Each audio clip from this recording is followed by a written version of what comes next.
Atos 16, versículo 6 até o versículo 10. Eu vou ler aqui na versão NVI, mas você pode usar a que você quiser. Diz assim: Paulo e seus companheiros viajaram pela região da Frígia e da Galácia, tendo sido impedidos pelo Espírito Santo de pregar a palavra na província da Ásia.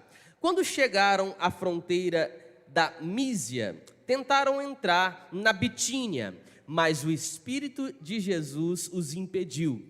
Então contornaram a Mísia e desceram a Troade. Durante a noite, Paulo teve uma visão, da qual um homem da Macedônia estava em pé e lhe suplicava: passe a Macedônia e ajude-nos. Depois que Paulo teve essa visão, preparamo-nos imediatamente para partir para a Macedônia, concluindo que Deus nos tinha chamado para lhes pregar o Evangelho.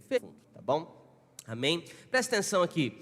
Ao longo de toda a história da humanidade, muitas pessoas tentaram influenciar o mundo com várias ideias. Por exemplo, o rei Nabucodonosor. O rei Nabucodonosor, ele, além de tentar expandir o seu império pelo mundo antigo, ele ainda tentou impactar o mundo com as chamadas ciências da Babilônia. Muita gente tentou influenciar o mundo. Alexandre o Grande, por exemplo, é um outro exemplo. Alexandre não queria apenas conquistar novos territórios para a Grécia Antiga, mas acima de tudo, Alexandre o Grande queria distribuir, difundir o helenismo pela Grécia Antiga.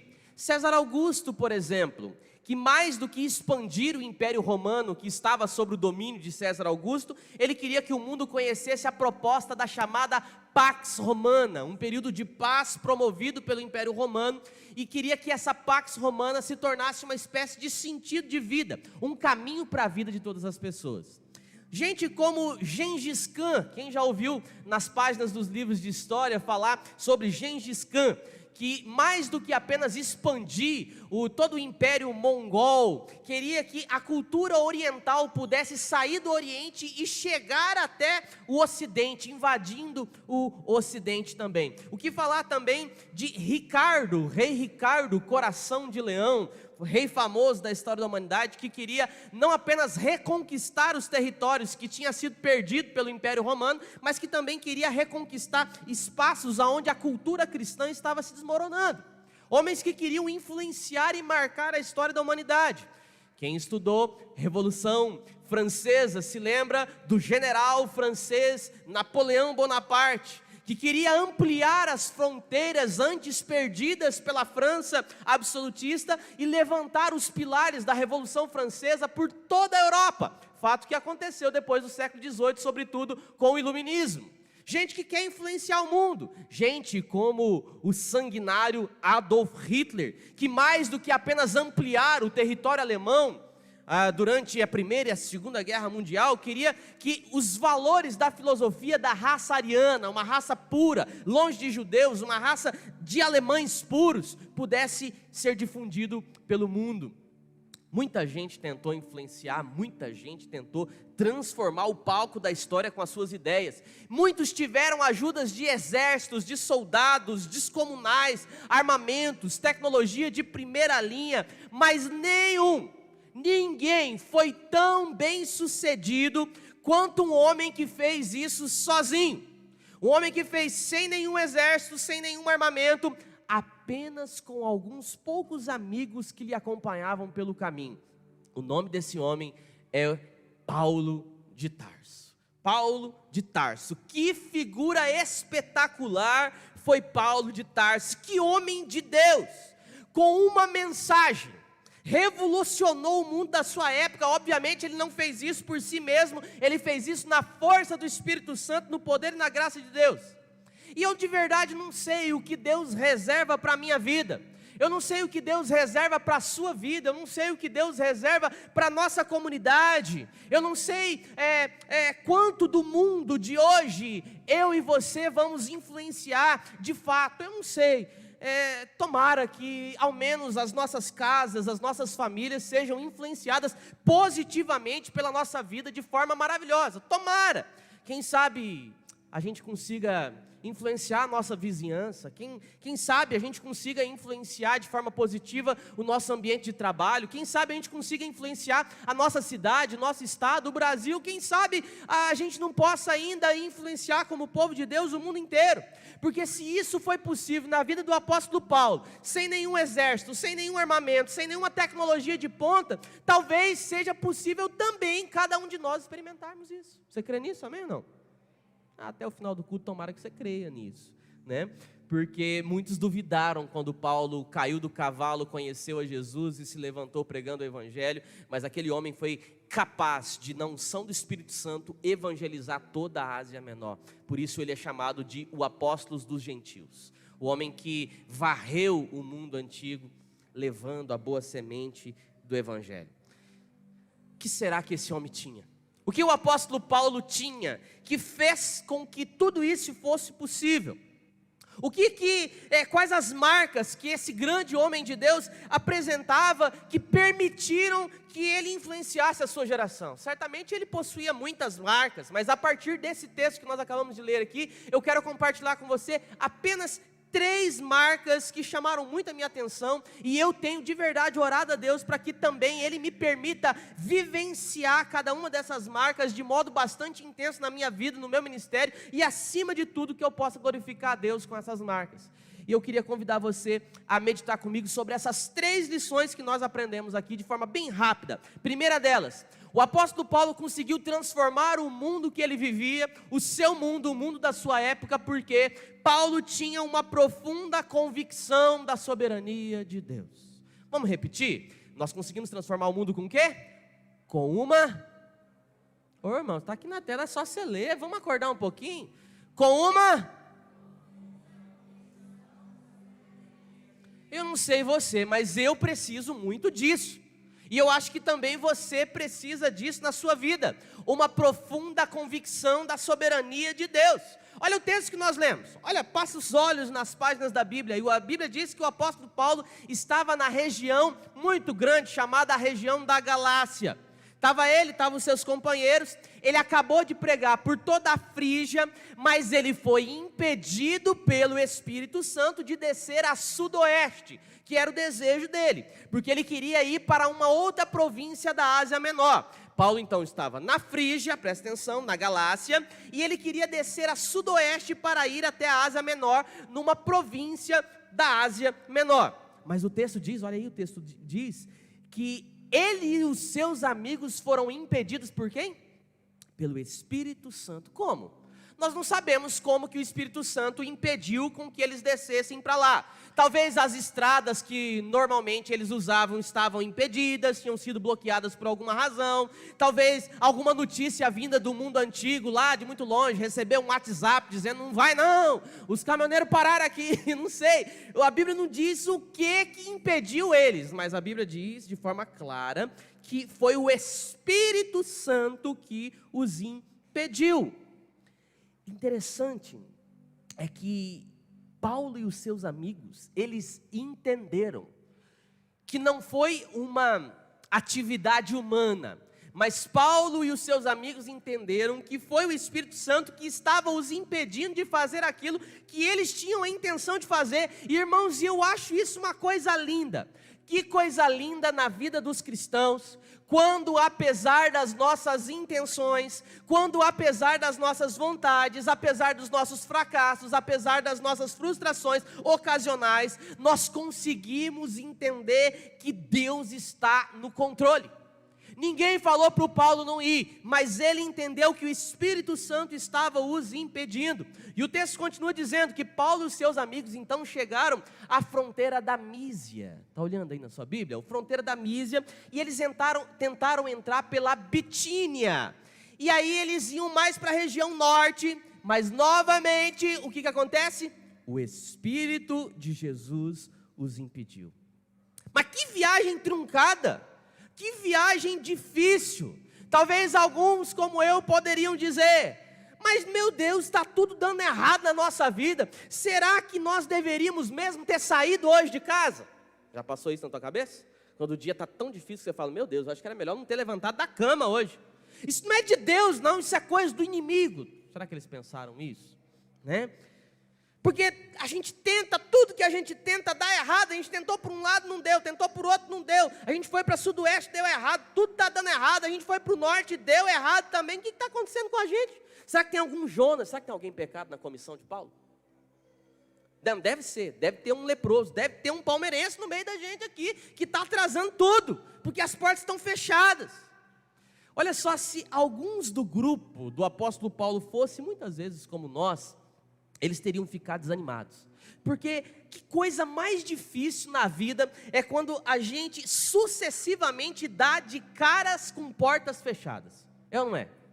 Tenta de um jeito, a porta se fecha. Tenta de outro, a porta se fecha. Vai com outra pessoa, a porta se fecha. Tenta uma nova direção, a porta se fecha. O que está acontecendo comigo, Senhor? Por que isso, Senhor? Por que nada dá certo na minha vida?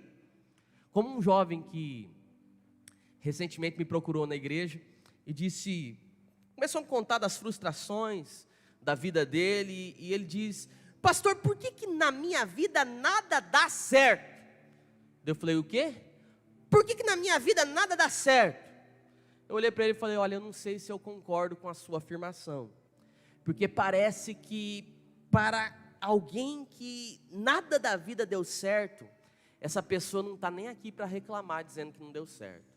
Ah, não, mas o senhor é radical demais. Eu falei: não, eu estou dizendo o que o livro de Eclesiastes diz, porque Eclesiastes diz que, em outras palavras, que para alguém aonde a vida não deu nada certo, essa pessoa se chama aborto.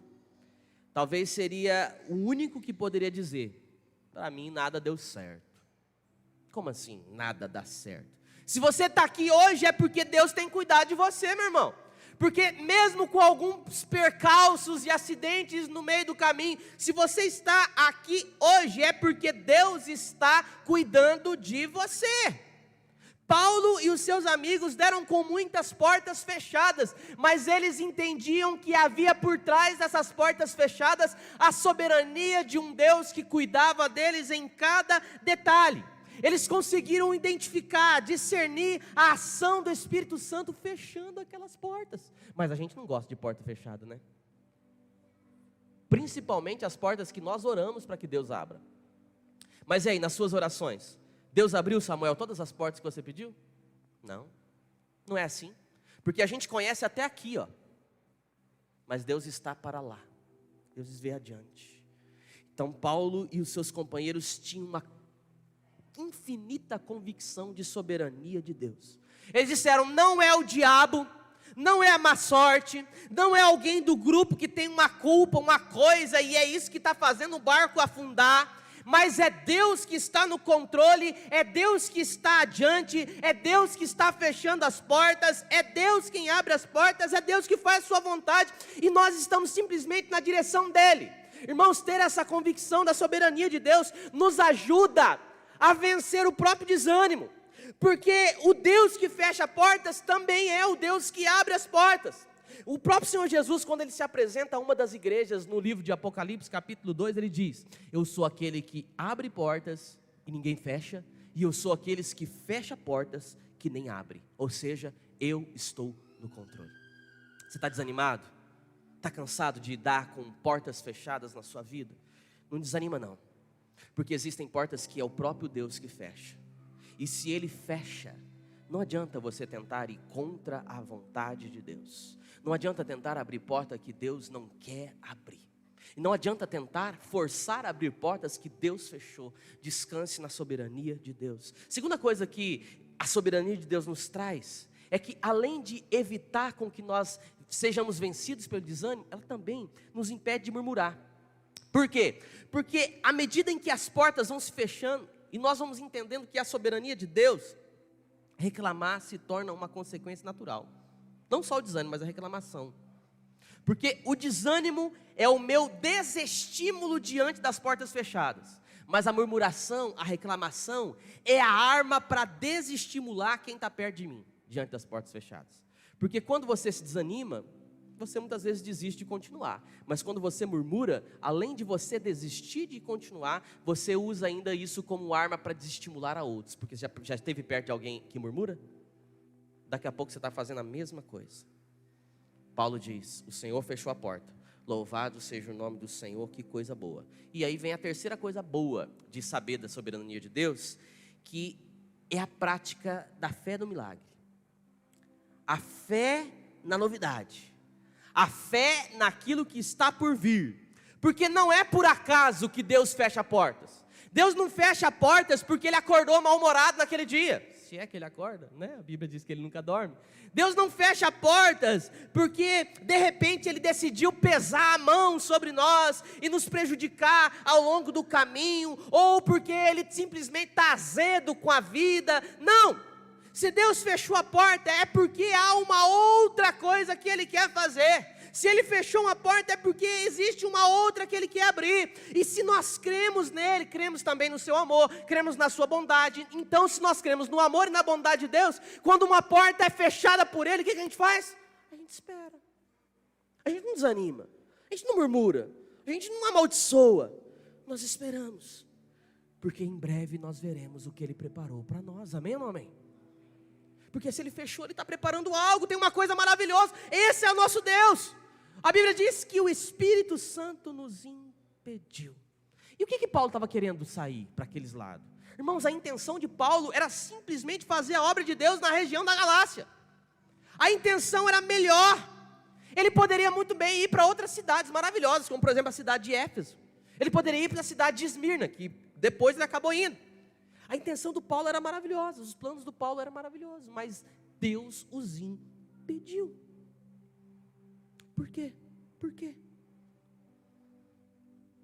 Paulo finalmente aprendeu o que significa: o coração do homem pode fazer planos, mas a resposta dos lábios vem do Senhor. Mas a gente custa entender isso, né? A gente custa entender isso. Fazemos planos. Quem aqui não tem planos? Certamente você já tem planos feitos para o jantar depois do culto. Talvez a pizza, um hamburgão, o resto do almoço, não sei. Você já planejou isso. E o pastor está demorando e atrasando o seu plano. Certamente você já planejou o seu futuro. Sua aposentadoria, o que você fará quando seus filhos não estiverem mais com você. Planos. A maioria de nós tem planos para a velhice. E claro que nós só planejamos porque esperamos que esses planos deem certo. É verdade ou não é? Ou você planeja fracassar? Você não planeja fracassar, né, Ney? A gente planeja na expectativa que esse plano aconteça, porque a gente não é idiota, né? Não vai planejar uma coisa que a gente não quer que aconteça. A gente quer que aconteça. Quando a gente faz planos, nós idealizamos novos caminhos e desejamos ardentemente que esses planos tragam resultados. Mas será que nós consultamos o coração de Deus para isso? Nem sempre consultamos o coração de Deus sobre isso, e também não tem nenhum problema sobre isso, porque se esses planos que nós fazemos não forem planos de Deus, também não vão se realizar mesmo, porque o texto diz que o coração do homem pode fazer planos, mas a resposta certa dos lábios é que vem do Senhor, de modo que, por amor à minha vida, por amor à nossa vida, por amor à sua vida, Deus muitas vezes permite que muitos dos nossos planos não se realizam, e isso é uma bênção. O que seria de mim? Que bênção, irmãos. O que seria de mim se todos os planos que eu fiz para a minha vida tivessem se confirmado? Tenho certeza absoluta que talvez nem aqui eu estaria, nem servindo o Senhor eu estaria. Agora, pior do que fazer planos sem consultar o coração de Deus, para ver se há uma sintonia, é a medida com que o Senhor vai fechando as portas para nos redirecionar segundo os planos dEle e não dos nossos. Nós desanimamos, murmuramos, deixamos de acreditar em milagre, porque aí nenhum plano vai se realizar, nem os nossos, nem os planos de Deus para a nossa vida. Pastor, você está falando que então eu posso impedir os planos de Deus na minha vida? Não é isso não, Zé. Para de bobeira na cabeça, presta atenção aqui. Quando eu digo que você pode impedir os planos de Deus na sua vida, no sentido de que você não vai conseguir participar plenamente deles, dos planos que Deus tem para a sua vida. Os planos que Deus tinha na vida de Sansão, aconteceram ou não? Sim, mas não de forma plena. Por quê? Por causa do orgulho, da desobediência. Os planos de Deus na vida de Sansão finalmente se realizaram, só que não de forma plena, de forma deprimente, mas se realizaram. Então eu quero que você saiba nessa noite que Deus tem planos para a sua vida. Não sei como você entrou aqui, mas eu quero que você saiba que Deus tem plano para a sua vida. E Deus quer compartilhar os seus planos com o seu coração.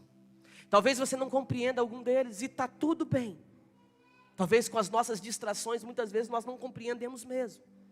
Mas eu quero que você guarde isso no teu coração. Deus tem planos sobre a sua vida, Ele te ama. E talvez Ele vai fechar algumas portas na sua vida e está tudo bem. Descanse na soberania dEle. Porque se Ele fechou algumas portas na sua vida é porque Ele não quer que você entre por elas. Porque muitas vezes por causa delas, elas vão te impedir de receber os sonhos mais lindos que Deus tem para você. Então descanse e confie na soberania do Senhor.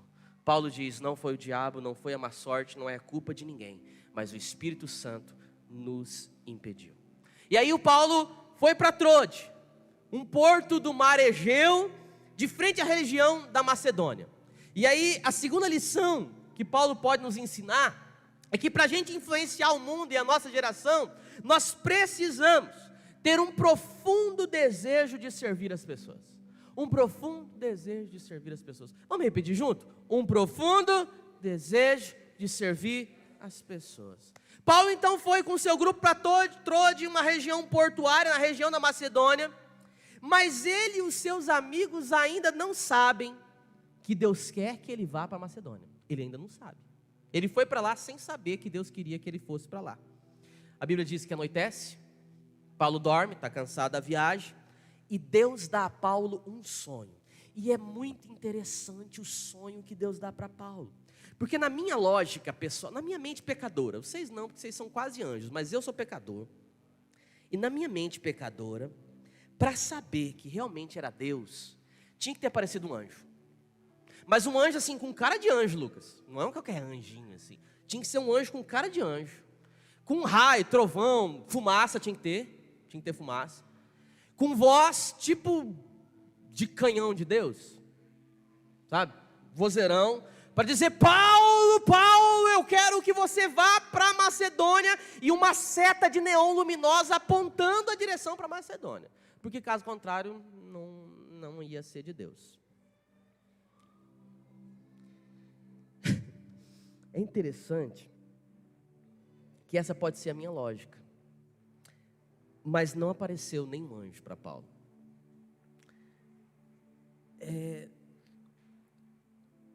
Talvez se Jesus aparecesse, Ele mesmo, né? Para mim, dizendo, Rafael, Rafael. Aí eu responderia, eis-me aqui, Senhor, Senhor, Senhor. Vá para Macedônia, mas Senhor, cala a boca, Rafael, vai para Macedônia. Aí eu iria.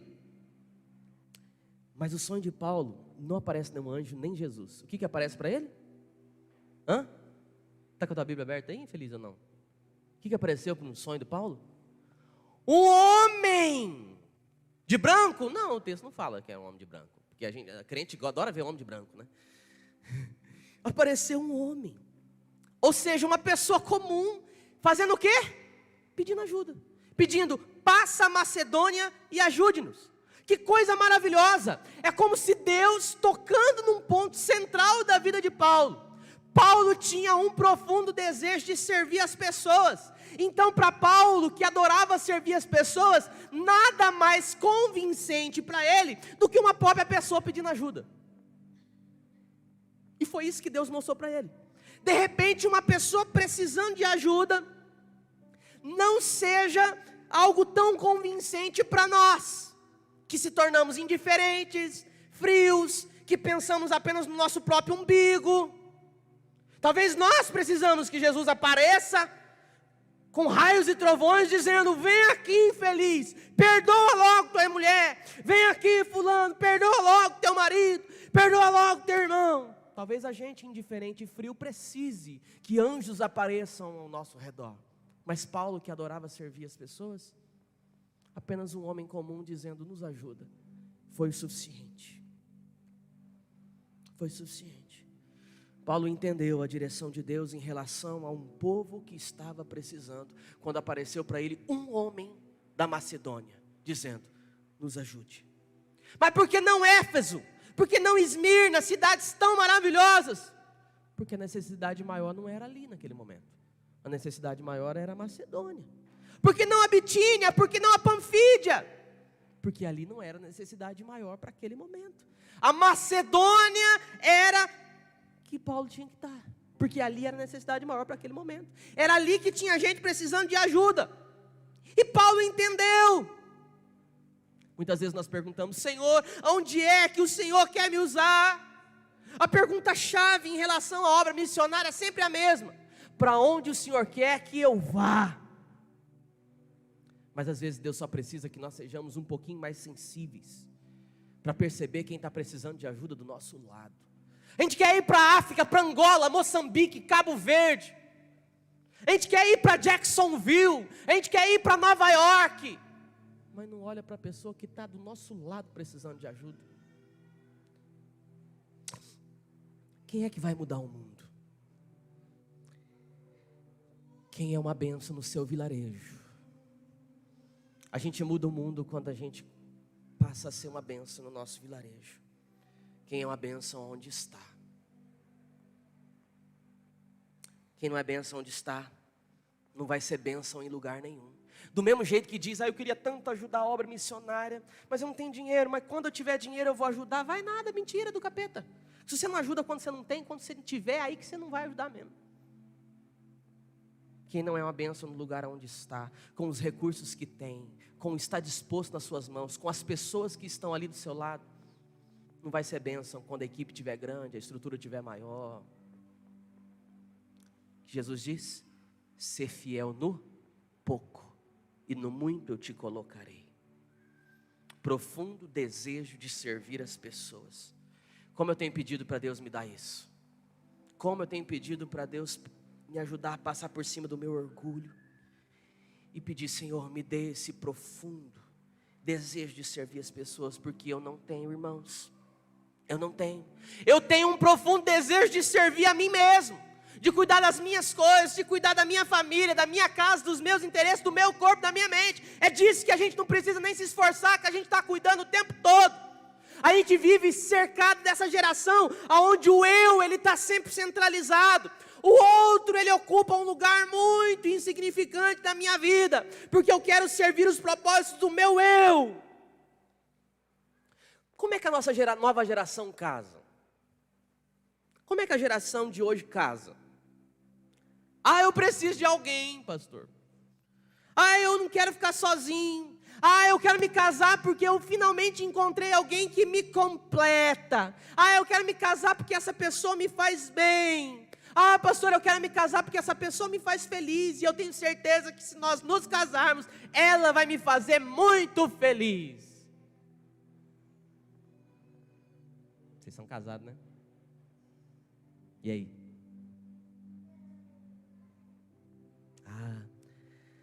Às vezes eu tenho a sensação de que as pessoas casam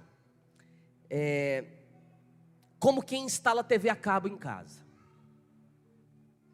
Vou explicar. A casa já está legal. Tem sala, tem cozinha, tem banheiro espaçoso, tem suíte, tem luz, tem água encanada, tem ar-condicionado. A casa está funcional, está tudo muito bonitinho. Mas tem dias que parece que dá um vazio. Tem dias que parece que fica tão entediante. Eu acho que eu vou colocar a TV a cabo, porque com a TV a cabo aí vai ficar completo. Tem gente que casa como quem instala a TV a cabo. Tá tudo bem na vida, eu sou feliz comigo mesmo, mas parece que falta alguma coisa, sabe? Falta um complemento, falta uma pessoa, falta alguém para ficar aqui comigo, para estar do meu lado, falta alguém para me ajudar, para preencher alguns espaços que estão meio vazios. É como é difícil encontrar pessoas que se casam, porque entenderam que podem ser uma bênção na vida de outra. Como é difícil. Quando noivos me procuram para fazer o casamento, a primeira coisa que eu pergunto é: por que vocês vão se casar? E os olhos logo se arregalam, porque não tem resposta pronta, ou a resposta pronta é essas que eu acabei de dar para você. Mas como é difícil encontrar gente que quer se casar porque entendeu que pode ser uma bênção na vida do outro. Quando é assim, não é o eu que está no centro, É o outro que ocupa o centro. De modo que a pessoa que Deus pôs na minha vida não veio para me completar. A pessoa que Deus colocou na minha vida não veio para ser a cerejinha vermelha que vai ornamentar o meu bolo.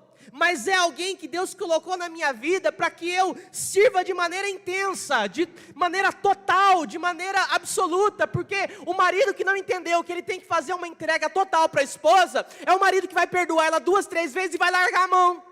A esposa que não entende que Deus colocou o marido que deu na vida dela, para ela entregar-se para ele intensamente e absolutamente, é a esposa que vai colocar dia e data para perdoar ou condições.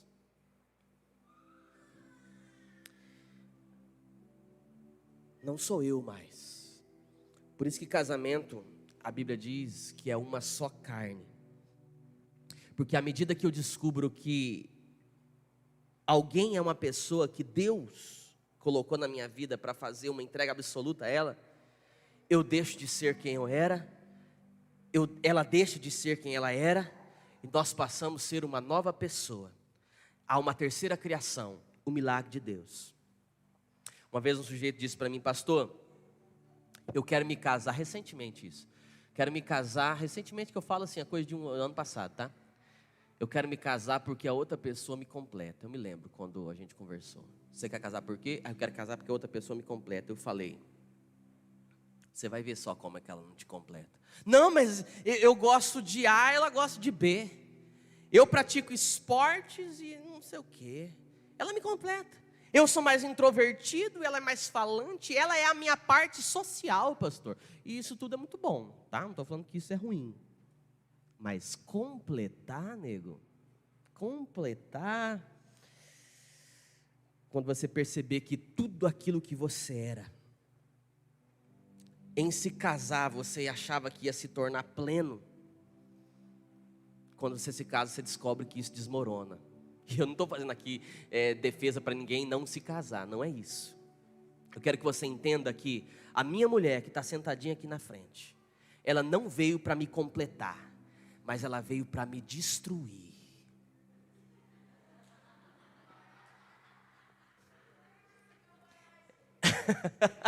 Siga @JosianaPio para mais dicas. Minha esposa não veio para me completar, assim como a sua esposa também não veio para te completar, viu, Zé? Ela veio para te destruir. E isso é uma bênção, porque com ela igualmente sendo destruída, nós formamos uma única unidade, uma só carne, para viver não segundo os nossos padrões já estabelecidos, mas para viver segundo os padrões de Deus. Isso é uma bênção. Quando eu saio do centro, tanta coisa linda acontece, e aí vem os filhos, vem os amigos, vem as pessoas que Deus coloca na nossa vida, para através do nosso relacionamento nós evangelizarmos. Como é triste quando um casal bonito, gente crente, temente a Deus, servia nos ministérios, se casa, de repente eles somem. Some junto a alegria, some junto a devoção a Deus, some junto a paixão, a adoração. De repente aquele casal que tinha tudo para ser uma bênção na vida de outras pessoas através do seu casamento, não conseguem ser uma bênção nem na vida um do outro, porque casaram com essas pretensões de completude. Eu me caso porque eu quero ser uma bênção na vida dela, porque assim como eu, existem falhas nela que precisa ser mudada, e eu quero que Deus me use para mudar a vida dela, e que Deus a use para mudar a minha vida. Nós vamos fazer 11 anos de casado, e eu não consigo imaginar a minha vida sem a minha esposa. Eu não consigo planejar, não é tipo o futuro, entendeu? Eu não consigo planejar o café da manhã amanhã, sem ela estar presente. Mas sempre foi assim? Não, porque antes eu só pensava em mim, e se pisasse no meu calo, vá para... Mas no casamento é esse ambiente onde a gente descobre que é uma bênção servir o outro. Gente com um profundo desejo de servir as pessoas, é esse tipo de gente que transforma o mundo. Gente egocêntrica, gente egoísta, gente mesquinha, gente que quer tudo para si, é meu, é meu, é meu, é meu, é meu, é gente insuportável. Mas gente que vai mudar o mundo é gente que tem prazer em servir gente.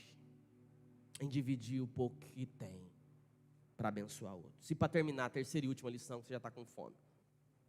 Paulo também tinha um profundo compromisso com a pregação do Evangelho. Veja só o que diz o verso 10.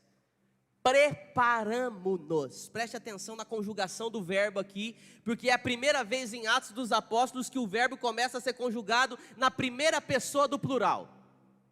Por que isso acontece? Porque é a primeira viagem missionária de Lucas. É aqui que o evangelista Lucas entra no grupo. Ele entrou no grupo aqui, quando Paulo saiu na direção de Troade. É ali que Lucas, o médico amado, entra no grupo. E é Lucas que está escrevendo Atos dos Apóstolos. Por isso que aqui ele usa a primeira pessoa do plural. Ele diz, preparamo-nos. Alguns estudiosos bíblicos sugerem que Paulo consultou o médico Lucas porque ele estava com um problema de saúde. Ele conheceu o médico Lucas e convidou o Lucas, através de uma consulta médica, para fazer parte desse projeto missionário que Paulo estava encabeçando. Por que você está falando isso, pastor? Folheie a sua Bíblia para trás, uma página. Capítulo 15, tem uma coisa muito interessante. No capítulo 15, o grupo é formado por Paulo e Silas, Barnabé e um jovem chamado João Marcos. Achou aí? Atos capítulo 15? Só que esse jovem chamado João Marcos aprontou com o grupo dos missionários ali e deixou o grupo na mão. Pisou na bola feia mesmo. E aí o Paulo, que não era um cara muito fácil, aliás, o Paulo não era nada fácil, nada fácil. Sabe por que Paulo não era fácil?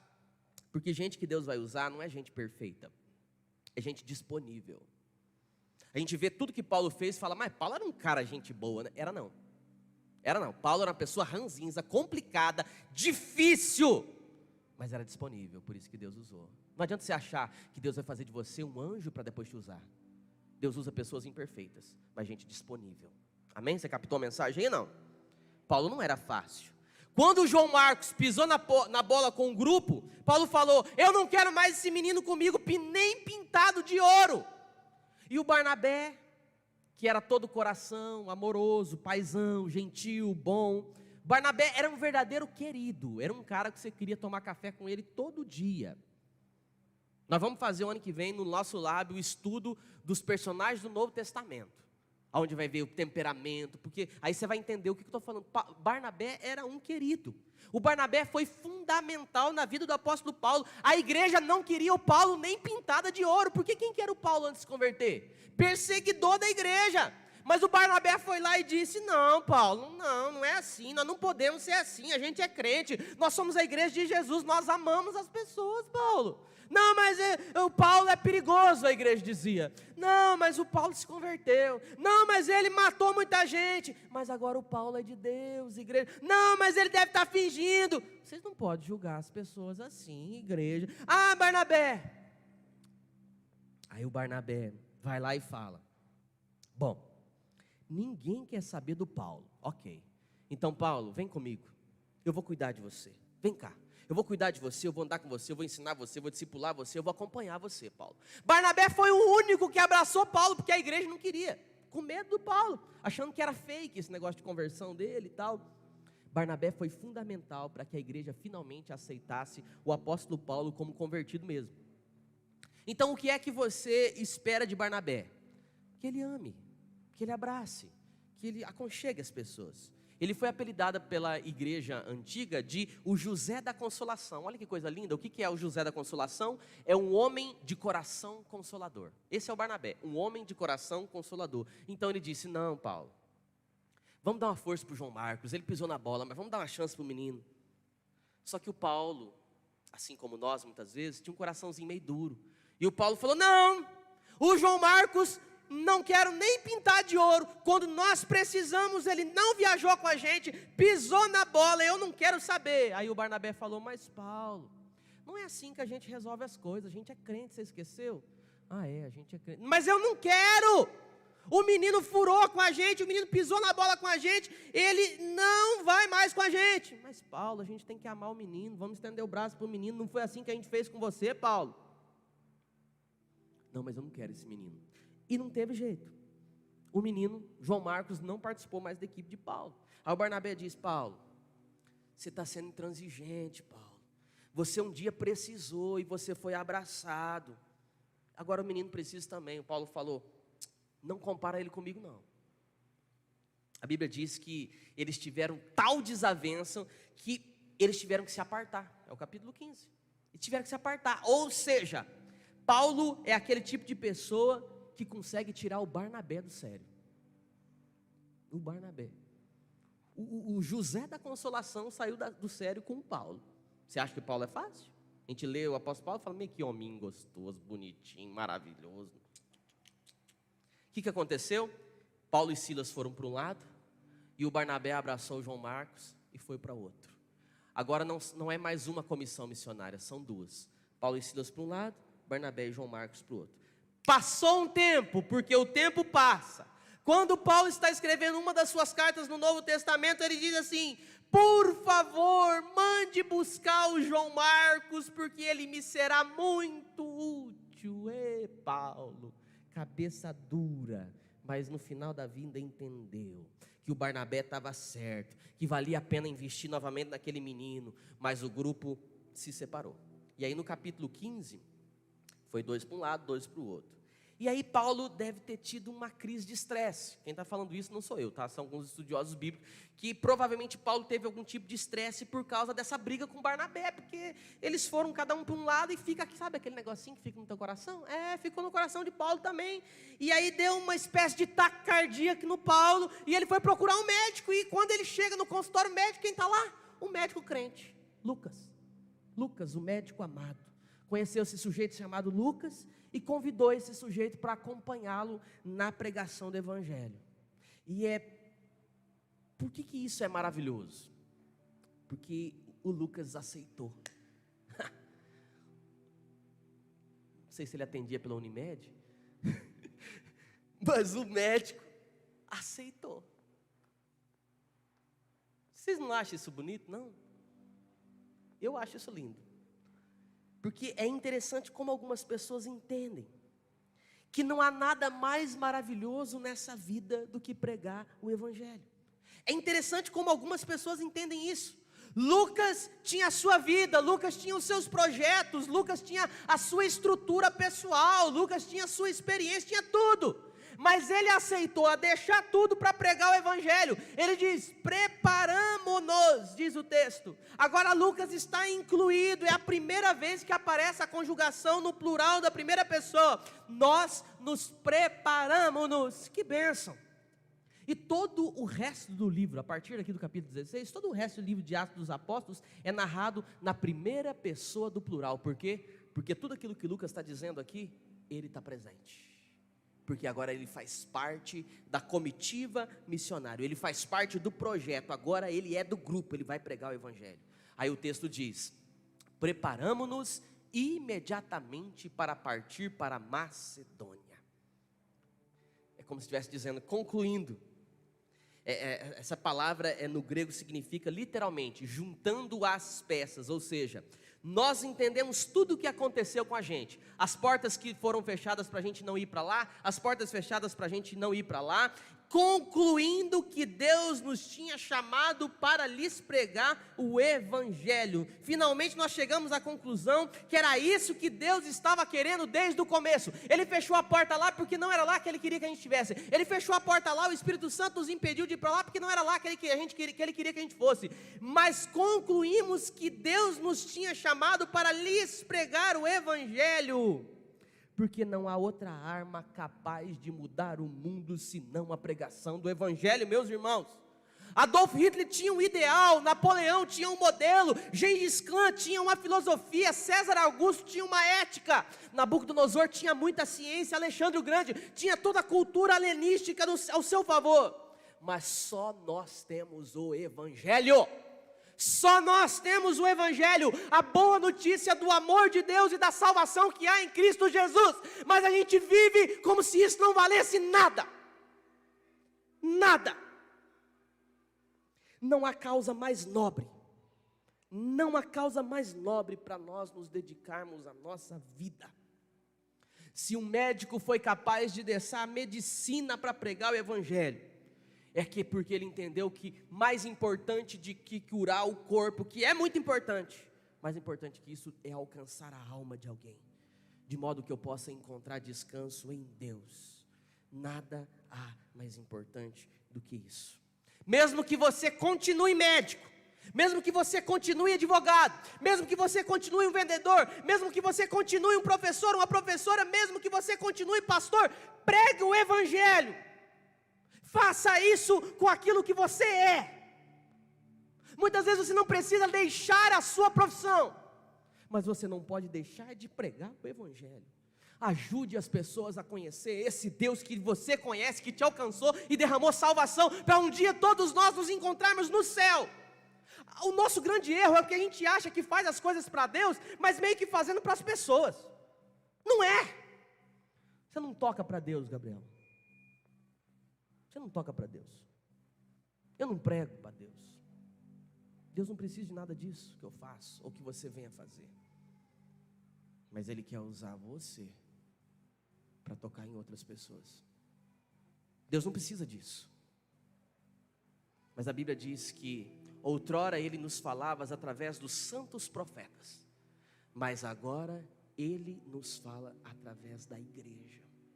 Você e eu somos igreja. Você está entendendo, amém ou não amém? Naquele dia,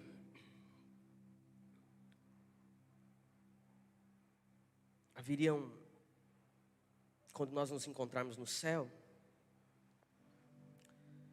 eu imagino, a Bíblia não diz isso, eu imagino, que quando a gente se encontrar no céu, vai ser um dia de muitos abraços, de muitos encontros. E eu acredito que as pessoas podem dizer umas para as outras: eu estou aqui também, graças a você. Porque se você não tivesse dado o teu tempo para mim aquele dia, eu não sei se nós estaríamos aqui. Pastor, você está ficando louco? O Senhor Jesus diz no Evangelho de Lucas: granjeeis amigos na terra, porque eles vos receberão nos portões celestiais. A vida em que nós vivemos aqui com o outro é importante, porque é importante que eu seja uma bênção na vida do outro. E eu sei que essa não é uma palavra gostosa de ouvir, porque a gente está o tempo todo centralizado em nós, nas nossas contas, nos nossos filhos, nos nossos prazeres, nos nossos compromissos, nas nossas atividades. Mas só nós estamos aqui, cuidando daquilo que é nosso, porque um dia lá atrás alguém deixou o que era seu para cuidar do outro, para pregar. Quando eu estou meio cansado, com as dores nas costas e a da cabeça, e a vontade não é de ir no lugar onde eu disse que iria orar por alguém, eu me lembro que lá atrás, homens e mulheres, às vezes a cavalo, às vezes a pé, debaixo do sol e da chuva, com a Bíblia enrolada numa sacola plástica para não molhar, subia montes, vielas e becos para orar por alguém e levar o Evangelho de Jesus. E hoje essa bola está comigo e com você. O que é que você tem feito para o outro? Você pode se colocar em pé? Feche seus olhos por um instante, eu quero orar por você. Gente que muda o mundo é gente que tem um profundo desejo de servir as pessoas. Gente que muda o mundo é gente que tem uma profunda convicção da soberania de Deus. Gente que move e que muda o mundo é gente que tem um compromisso com a pregação do Evangelho. Você pode pregar o Evangelho cantando, falando, orando, no culto infantil, dos teens, no pequeno grupo, orando pela sua amiga, fazendo tantas coisas, visitando alguém.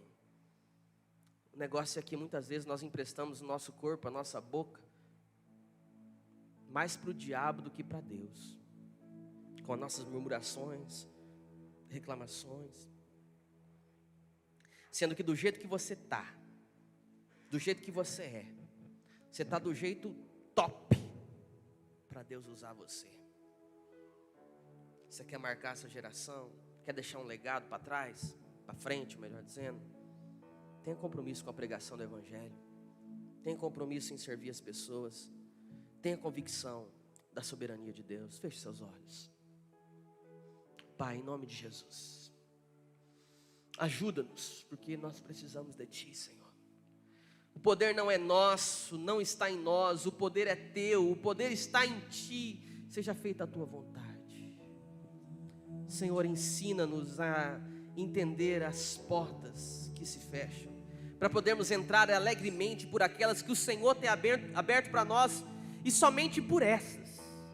Ensina-nos a entregarmos aos outros de coração, para servir. Dá-nos, ó Deus, vencer o egoísmo, nos ajude a vencer o egocentrismo, a ambição, a ganância pessoal. Deus, dá-nos a alegria de pregarmos o Evangelho, a graça de abrirmos os nossos lábios e falar de Ti. Eu não sei quantos aqui há que muito tempo não leva uma única pessoa para Jesus, eu não sei. Não sei quantas pessoas há aqui que há muito tempo não investem em missões, não querem nem saber, eu não sei, talvez não haja ninguém, talvez haja um só, talvez seja o caso de muitos aqui, eu não sei. Mas o meu pedido, Pai, é que hoje o Senhor toque esse coração, para que essa pessoa entenda que nada faz melhor para esse mundo do que o Evangelho. Chegando onde ele ainda não chegou, alcançando o coração que ele ainda não alcançou. Seja aqui, seja do outro lado do mundo, que o Evangelho chegue, porque esse Evangelho será pregado a todas as nações, e então virá o fim, diz a Bíblia. Essa é a nossa oração, Pai, em nome daquele que disse: ide por todo mundo e pregai o Evangelho a toda criatura. É no nome de Jesus que nós oramos. Amém. Amém.